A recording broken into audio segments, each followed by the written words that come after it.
Welcome to recipes in my way. இன்றைக்கி நம்ம அருமையான சுவையில் இட்லி தோசைக்கு பொருத்தமாக அரைச்சி விட்ட தக்காளி குருமா தான் செய்ய போகிறோம். இந்த தக்காளி குருமாவோட சுவைக்கு இனி 2 இட்லி தோசை சேர்த்து சாப்பிட்லாமான்னு தோணும். இதை எப்படி செய்கிறது, இதுக்கு தேவையான பொருட்கள் என்ன பார்க்கலாம் வாங்க. வாணலியில் 2 டேபிள் ஸ்பூன் எண்ணெய் ஊற்றிக்கலாம்.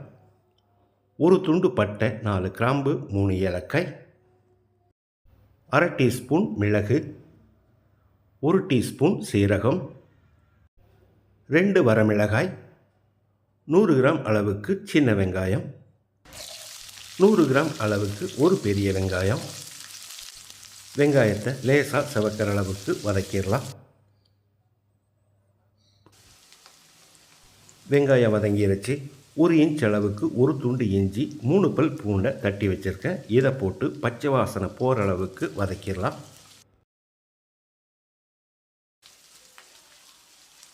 மீடியம் சைஸில் 5 தக்காளியை நறுக்கி வச்சுருக்கேன். இதை போட்டுக்கலாம். இதனோட அளவு 300 கிராம்.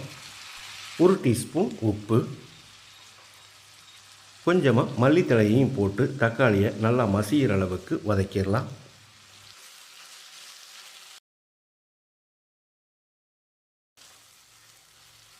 தக்காளி நல்லா வதங்கிருச்சு. இதில் 1.5 டீஸ்பூன் மல்லித்தூள், 2 டீஸ்பூன் காஷ்மீரி மிளகாய்த்தூள், இது இல்லைன்னா சாதாரண மிளகாய்த்தூள் 1 டீஸ்பூன் போதும்.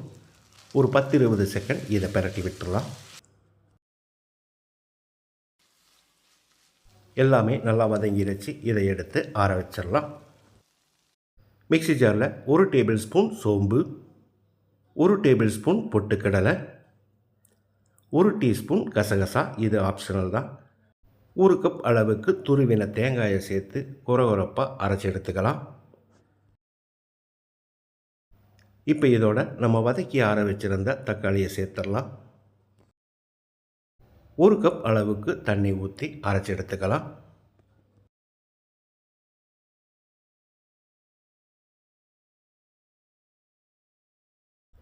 குக்கரில் 2 டேபிள் ஸ்பூன் எண்ணெய் ஊற்றிக்கலாம். 1 டீஸ்பூன் கடுகு,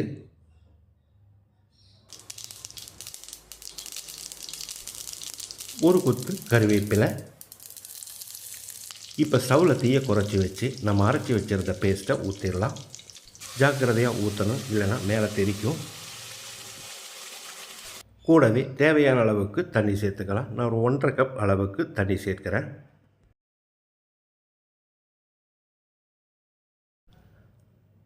தண்ணி சேர்த்து கலந்து விட்ட பிறகு உப்பு காரம் சரி பார்த்துக்கலாம். நான் அரை டீஸ்பூன் உப்பு சேர்க்கிறேன். 1 டீஸ்பூன் காஷ்மீரி மிளகாய்த்தூள். நீங்கள் தேவையான அளவுக்கு உப்பு காரம் சேர்த்துக்குவோங்க. இது ஒரு 5 நிமிஷம் நல்லா கொதிக்கட்டும். இப்போ குக்கரை மூடி மிதமான தீயில் 2 விசில் விட்டு எடுத்துக்கலாம்.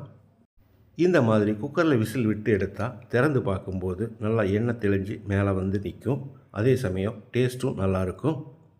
2 விசில் ப்ரெஷர் அடங்கிருச்சு. இப்போ திறந்து அதில் பொடியாக நறுக்கின மல்லி இலையை போட்டு கலந்து விட்டு இறக்கிடலாம். இட்லி தோசைக்கு பொருத்தமாக அருமையான சுவையில் நான் செஞ்சுருக்கிறேன் இந்த அரைச்சி விட்ட தக்காளி குருமாவை இதே மாதிரி இதே அளவுகளோடு நீங்கள் செய்து பாருங்கள். இந்த வீடியோ பிடிச்சிருந்தால் லைக் பண்ணுங்கள், கமெண்ட் பண்ணுங்கள், ஷேர் பண்ணுங்கள். சப்ஸ்கிரைப் பண்ணாதவங்க சப்ஸ்கிரைப் பண்ணுங்கள். மறக்காமல் பெல் பட்டனை கிளிக் பண்ணுங்கள்.